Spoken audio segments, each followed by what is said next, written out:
Season 21 opens up with Shanghai, Marcus Nelson on pole from UK Ball and Oscar Folstad. Then it's Catfish in 4th from Revo and Pierre Gasly. Babinus Jr. starts 7th from Lala Leclerc and Sebastian Campo. Then it's Mohamed Nawawi starting 10th from Pablo Sierra and Daf Sanchez. Zach Wallace is down in 13th with the Red Devil alongside. Then it's Ica World and Daniel Bogdasarov. Ben Allen Lee starts 17th from Remy LeBeau. And then it's Inokiu, Tommy, Tonali Gabo, and Zaylane.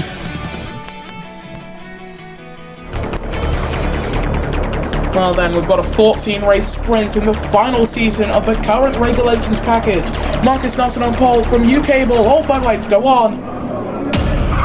Season 21 is underway, and that's a pretty good start from both front row men. Revo not having the best of starts, but Nelson on those hard tyres, one of only 2 drivers to start on the hards, coming through the opening turns. He doesn't seem to have gotten the best traction. He might be passed by Catfish and does drop down to 3rd, but it is UK Ball who leads, and oh my goodness me!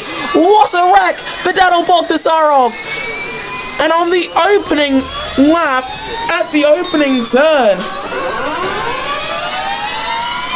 I cannot believe what I've just seen, but we are now under virtual safety car conditions. Ocampo's got a 5-second time penalty, but the big shock is Bogdasarov, who's flipped, trying to go for a crown jewel event. The term originally coined by Sebastian Ocampo is now official. This Monte Carlo and London, the 3 races that every driver wants to win, so we now get back underway. Reigning champion Revo down in 6th. DS Cheetah Poly not with the best package possible, but their powertrain does seem to be pretty good. On board we go with Marcus Nelson, enjoying his last dance with the current generation of cars. We have had prior to this season 11 where we were using a heavily modified version of a beta car. As my goodness, Gasly up into 4th. I don't know what Power Motorsport did during the off-season, but what they've done has to have been absolutely incredible, because they're currently leading, and they might be about to take a 1-2. Here comes Pierre Gasly, swings to the outside to get himself up into 3rd, but now he has to look for a way to get past Catfish on the back of the Malaysian driver, who finally gets to have a home race this season in Kuala Lumpur. Fastest sector goes to UK Ball. All 6s when it comes down much quicker, and that's the move for 2nd! Power Motorsport now have a 1-2, but how hard is Catfish going to defend his 2nd position as hard as he would defend any other position? This is some brilliant fighting over the podium positions, and for Marcus Nelson, man, he started this race on pole. He's probably not too concerned. His main goal, I guess, is to make it to about lap 8 and then pit onto the soft tyres and try and overtake everyone with superior tyres. The Red Devil getting a track limits warning. That's his first of the day. You get 4 of those, and it's a slam dunk 5-second time penalty, regardless of other penalties that he might have gotten. Zach Wallace, pretty sure he started around 13th. He's down in 16th now for DS McLaren TGR. And virtual safety car, Folstad out! Oscar Folstad out of the E3 as we were looking at his teammate, the Norwegian himself, as Oslo returns to the calendar for the regular season. He's out in Shanghai. Virtual safety car. This gives me pretty good opportunity to talk about what's going to happen with Season 22. And, in fact, Season 21 itself. Instead of the original calendar that we were going to have, which has actually led to me unlisting the preseason video, we have shortened the calendar quite significantly. As the virtual safety car now ends, we are having 14 races instead of the 20 originally proposed. But we now get underway again, and Catfish is 2.63 seconds off the race lead. UK Ball is absolutely flying. I don't think I've seen this kind of dedication and prowess from UK Ball since Season 10. I don't think he comes around once in a blue moon. I think he comes around every 10 seasons as we go on board with Catfish. He's gotten himself out of the attack mode threat pretty much from Gasly, yes. The Frenchman may still have attack mode, but I don't think it's going to matter too much. Revel on the back of his teammate, currently in 5th place. The Italian's not really known for having strong starts to a season, as we've now got 10 laps to go, and it's now blistering on those softs. Team orders, but still attack charge being used for Revo. He wasn't able to get past Nelson, who does get past Gasly with attack mode and attack charge in tandem. That's one of the most powerful ways to make a move, but it does leave you vulnerable going into the next part of the track. And Zay Lane's having quite a bad day. He's 12 seconds off the race lead. The pack usually is this close this early on in a race. If you are new here, please subscribe, helps me out. Trying to make commentating in real motorsport a full-time job, and I feel like doing something like this is one of the easiest ways to do it. Mohamed Awawi is currently in 7th. I'm just pointing this out about him. He came back to the ERL last season, signed to Mercedes, but not the first time in his career as they come through that snaily part of the track. And virtual safety car and knock you out of the Prix. Okay, that's very interesting. He's out at the snaily part of the track. I expect that to be not a collision with another driver, but maybe just 2 into 1 not working out. But for the man from Hong Kong, who effectively refers to this race as his home event, that's not great. UK Ball has come into the pits. Virtual safety car is ending. So he's going to have to do 9 laps on the mediums, potentially. I think that's Catfish coming in as well. Yes, it is. So Marcus Nelson now leads. Revo and Leclerc and Nawawi all into the pits. And for Mohamed Nawawi, just continuing what I was going to say, he, on his return to the ERL, I think he's doing much better than what Mercedes probably would have expected him to do. Like, yeah, they expect him to get solid points, but in that absolute tractor of a car that they had last season, there was no real hope of them getting anything out of it, and yet they still managed to get some solid points, and they weren't last either, despite having, for almost the entire season, the single slowest car, as we look to Zay Lane in the number 12 car, on board with the newest Philippine driver on the grid. I'm looking through the names on the grid and I don't actually see a single rookie, so that makes the Rookie of the Year honours quite hard to decipher, as here comes UK Ball going down the inside of the Mercedes man. Very easily done, wasn't really fought, but Zay obviously trying to take every opportunity that he can get to show that yes, he is a driver to be considered by higher teams like Power Motorsport. And in fact, Zay's got attack mode, not UK Ball, so he's closing in on the red Power Motorsports car in front of him. He's likely not going to go down the inside, and he doesn't go down the inside.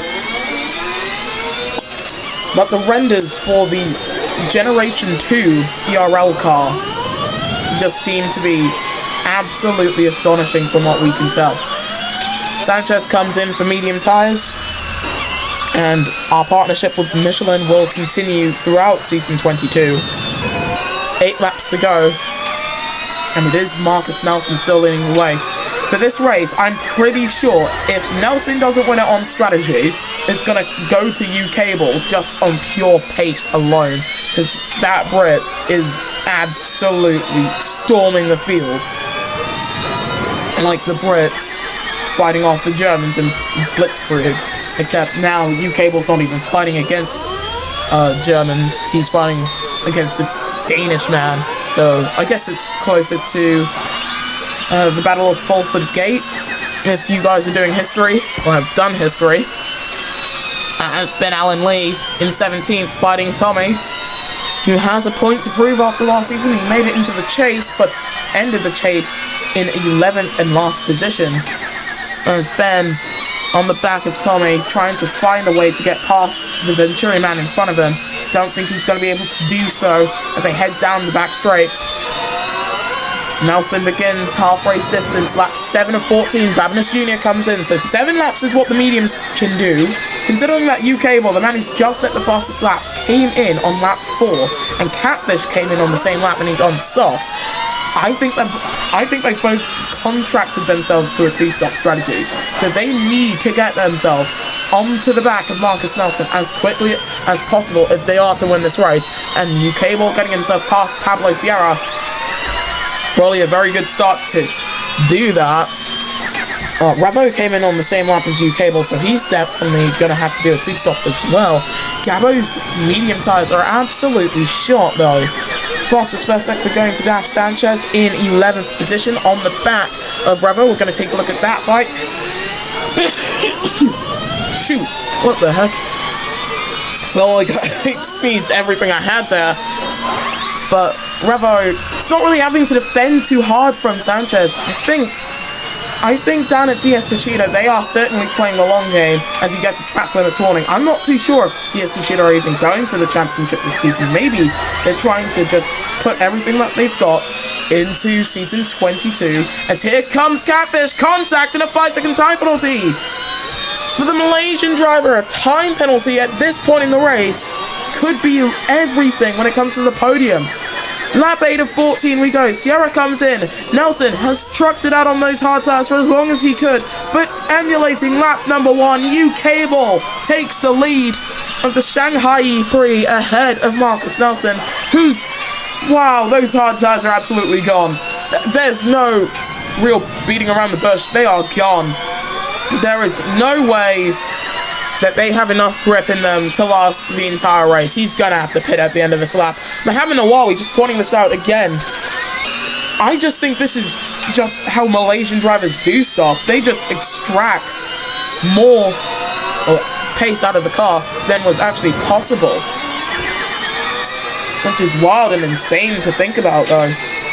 Because neither Catfish nor Nawawi have ever been World Drivers' Champions. However, I do feel like they are both great enough drivers to do so eventually. At the very least, they are both a safe pair of hands, if history says anything. As we're looking at Revo, but we are going to switch to his teammate. Down the inside goes Catfish, going over the curb. No track limits penalty or warning being given to Catfish there, as in comes both Catfish and Marcus Nelson on the same lap for their second stops. Revo's been given a time penalty for causing a collision that is with either Ocampo or the Red Devil, not too sure which one it is. Nelson's coming in for softs. Catfish goes on to mediums with 5 laps to go. Soft tyres, if you pit for them now, we'll see you to the end of this race. Babness Jr. sets the fastest lap, but the big talking point right now is Power Motorsport in their first race, the first real points-paying race in the ERL, if London in the postseason doesn't count. Power has themselves a 1-2, but for Kiro Renault, who this point last season were jubilant with points on their debut, they now have that man who got them to that point with a puncture. Remy LeBeau coming into the pits at the end of his lap 8 with a front right puncture, not the way that Kiro would have wanted to start the season. Nawawi is in third. What on earth have Mercedes done over the past 12 months or so? However long it's been since the last race. 12 days? 12 days, yeah. What have they done to get Mohamed Nawawi up into third position? This is insane. I cannot believe that I'm seeing this, but I feel like Season 21 might just feel like we're back in Season 11. Babinus Jr. further back in the wall with a 5-second time penalty, as we've now got 4 more laps to go. Ocampo comes in for his second stop, and we expect Babinus Jr. to come in. They are double stacking at DS Venturi. Of course, Babinus Jr. having to come in for his new front wing, but that's definitely going to hamper him because he's got to wait for his teammate. Then Alan Lee and Zach Wallace both in for their second stops in this race. Medium tyres going on to Babinus Jr.'s car. We probably would have expected him to come in a little earlier. Probably not then. But a 10-second gap between UK Ball and Pierre Gasly. Show me a safer gap than that between two teammates, and I would tell you that you are lying, because the only way that you can get safer than 10 seconds is 20, 30, 40, an entire lap. But Nawawi as we watch him in third. He's doing an absolutely brilliant job. We don't have a vote for driver of the day in this league, as virtual safety car Marcus Nelson pole sitter out of the race in the barriers down at the chicane. Oh dear, for him. That's just the icing on the absolutely terrible cake, as in comes U-Cable at the end of lap 10. His teammate Pierre Gasly is now coming to the final turn. Virtual safety car still out there. I think U-Cable might still be leading. That gap between U-Cable and Pierre Gasly, at the very least, we know for almost an absolute fact that U-Cable is going to be second, because Noawi, Sanchez, the Red Devil, and Leclerc all into the pits. We go back racing, and Gasly is leading, and he is a second ahead of his teammate, Pierre Gasly. Teammate to U-Cable for the past 2 seasons, almost took home his debut victory in Oslo in season 19. That was stripped away from him by only 0.05 of a second. There is a possibility that Gasly is going to start season 21 by winning a crown jewel event. But his teammate, U-Cable, he's gonna go down the inside on him. And the keys have been swapped hands down at Power Motorsports, because U-Cable leads from Pierre Gasly and Pablo Sierra, with Catfish in 4th and Ica World in 5th. The gap between 2nd and 3rd is 7 whole seconds, but the gap between 1st and 2nd, more notably, is much larger than 1 second. There is no way that they are going to want to have a fight for the lead down at Power. In fact, Gasly is losing a lot of time to U-Cable going down the straight. But here comes Tenali Gabo on Ica World. DS versus Renault in terms of their powertrains as they head down into the second to last turn. And it is Gabo up into 5th position. 2 laps to go, and Gasly's come in. So they're not going to go for the 1-2 finish today. But seriously, from what this race is telling us, Power Motorsport should not have any competition in the slightest. 9 seconds, 10 seconds the gap between 1st and 2nd. Ocampo sets a fastest lap of 1:18. My oh my, how is U-Cable going to be topped? That's my thinking. This is going to be one of the largest race-winning margins that we've seen in a long time. And it's going to be to Pablo Sierra. It's 13 seconds the gap. Just taking a look at U-Cable, his tyre percentage says 82%. He will comfortably make it to the end. Catfish is on 67, and Sierra's on 46. Gabo currently is likely to be elevated to 4th position if it weren't for his tyres. No way. No way! Mohamed Awawi currently with 81% tyre wear. He is currently roughly about in that gap to his countryman in Catfish as they begin the penultimate lap. The favourite to take second in this race, as U-Cable sets the fastest lap of the Prix. The current favourite to take second is Mohamed Awawi. But Sierra and Gabo Sierra's staying out, Gabo comes in. This will be his second stop. I think what Sims could do right now is try and go for the fastest lap, as Leclerc steals it, a 1:17.916, as it has been officially confirmed that Porsche will be effectively taking over the entire Sims Motorsport operation for season 22. My goodness, U-Cable is already making his way into the final sector. He has had an absolutely astonishing race so far. Hasn't even been a contest for the Power Motorsports man. And the team that he has a fair share in, he's effectively an owner driver, the likes of which you would see in NASCAR. He bought the Braun GP operation at the end of season 20. He has his own FG Series team that we will see return in season 22. We should see the return of the FG Series in season 22, but my goodness, what U-Cable is doing as he now begins the final lap in Shanghai is the likes of which I haven't seen in a long while. It's U-Cable from Catfish and Mohamed Awawi. Pablo Sierra is 4th, and reading that off, you might think that we're back in season 4 of all seasons. But take a look at the gap, and it says something completely different. Fastest first sector goes to U-Cable, as Sebastian Ocampo, season 14 and season 19 World Drivers Champion, up into 4th now, but that 5-second time penalty is going to run a number on him. But for the man who has spent season 20 seemingly just working as hard as he possibly could to make season 21 the best season possible, it's Mohamed Awawi up in 2nd, trying to take Mercedes' first podium in a long while.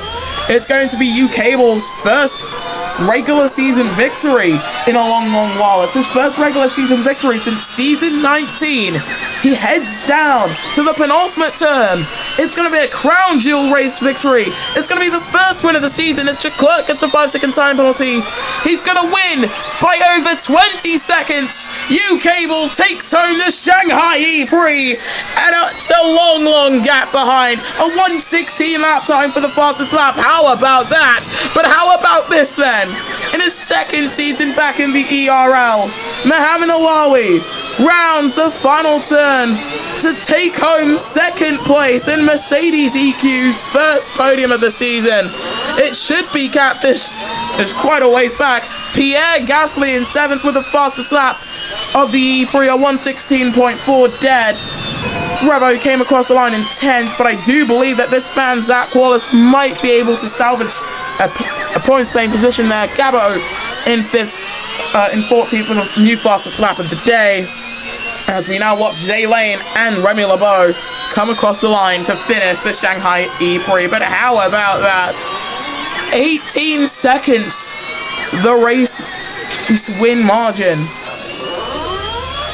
Since the ERL's comeback in season 12, I think that might actually be the single greatest race-winning margin.